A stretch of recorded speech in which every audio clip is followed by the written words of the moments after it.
মার্কিন যুক্তরাষ্ট্রের সঙ্গে খুব কাছাকাছি সময়ে বাণিজ্য চুক্তি করেছে ভারত আর বাংলাদেশ। পাল্টা শুল্কের ব্যবধানও মাত্র 1%। কোন দেশ এই বাণিজ্য চুক্তিতে লাভবান হবে তা নিয়ে চলছে চুলচেরা বিশ্লেষণ। বিশ্লেষকরা বলছেন, জ্বালানি তেল থেকে কৃষি খাত, ভারতের শুল্ক চুক্তির অনেক কিছু নিয়েই রয়েছে ধোঁয়াশা। অন্যদিকে বাংলাদেশের নতুন সরকারকে এই চুক্তি বিপাকে ফেলবে কিনা তা নিয়েও রয়েছে প্রশ্ন।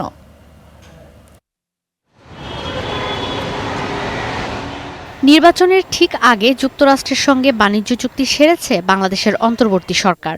এর কিছুদিন আগেই তড়িঘড়ি করে মার্কিন প্রশাসনের সঙ্গে শুল্ক কমিয়ে আনতে চুক্তি করেছে ভারত সরকার। চুক্তিতে ভারত শুল্ক নামিয়েছে 50 থেকে 18%, অন্যদিকে বাংলাদেশ শুল্ক নামিয়েছে 20 থেকে 19%।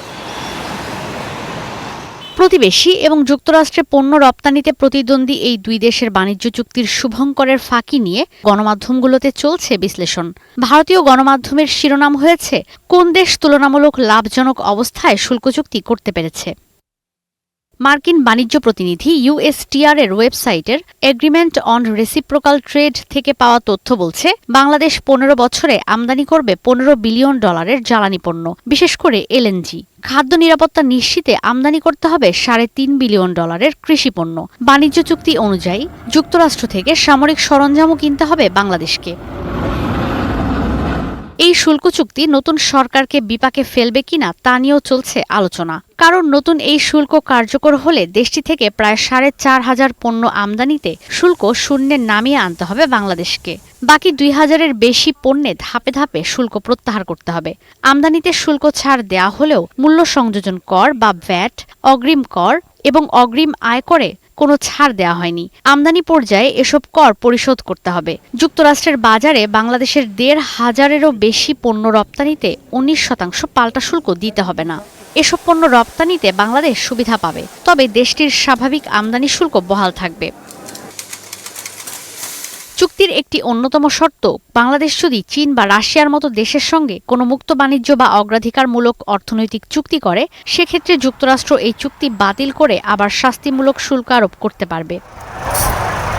এদিকে ভারতের চিত্রও ব্যতিক্রম নয়। ভারতীয় বিশ্লেষকরা বলছেন, বাংলাদেশের তুলনায় ভারতের 1% শুল্ক কম গুনতে হওয়ায় সার্বিক রপ্তানির বাজারে তুলনামূলক কিছুটা ভালো অবস্থানে থাকবে নয়াদিল্লি। তবে পোশাক খাতের বিষয়টি ভিন্ন।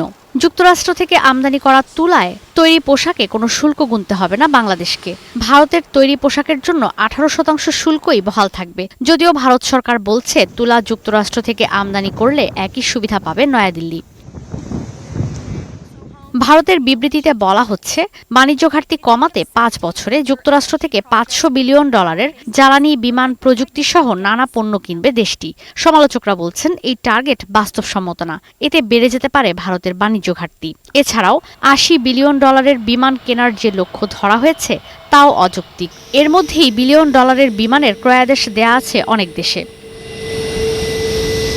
অন্যদিকে ভারতের কৃষি খাতও পড়তে পারে বিপাকে, কারণ মার্কিন খাদ্য ও কৃষি পণ্য আমদানিতে শুল্ক কমাবে নয়াদিল্লি। রাজনৈতিক সংগঠনগুলো বলছে, এতে করে ক্ষতিগ্রস্ত হতে পারে ভারতের অভ্যন্তরীণ কৃষি খাত।